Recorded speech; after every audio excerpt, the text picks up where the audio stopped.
munhu waMwari ndanzwa kuti mune testimony semunhu akaenda kusingles onaiti yegore rakapera hanzi mune testimony. Mungandiudzewo here muchiudzawo nyika kuti zvakafamba sei? Ichokwadi my pastor, testimony ndinayo sekuziya kwenyu my pastor.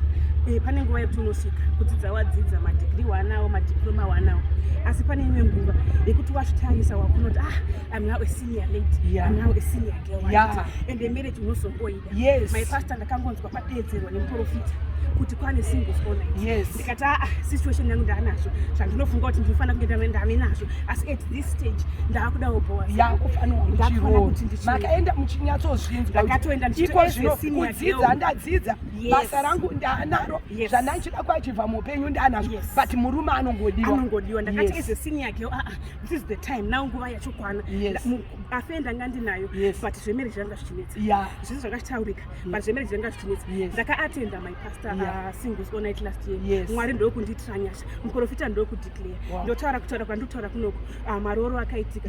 Ndikutaura kwandikuita kunoko michato wakatovepo kugadziriswa. Saka ndinongo encourage all the senior girls that are there, come and attend the singles all night. Your life will never be the same. God will give you your marriage. God will give you the right powers in your life. And maita basa chokwadi nekurudzira nekuti singles all night yo iriko zvekare gore rino musi wa 7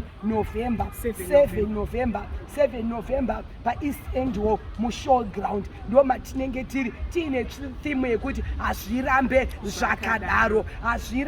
zvakadaro. Pandikutasira masenior girls angakaita zvamama kaita gore rakapera ekuti kudzidza wadzidza basa rawanaro zvese wanazvo but marriage inodiwa. Nozva paripo paunoda kuvhara statement chekuzonzi handidi kufanana tete vakafa vasina murume.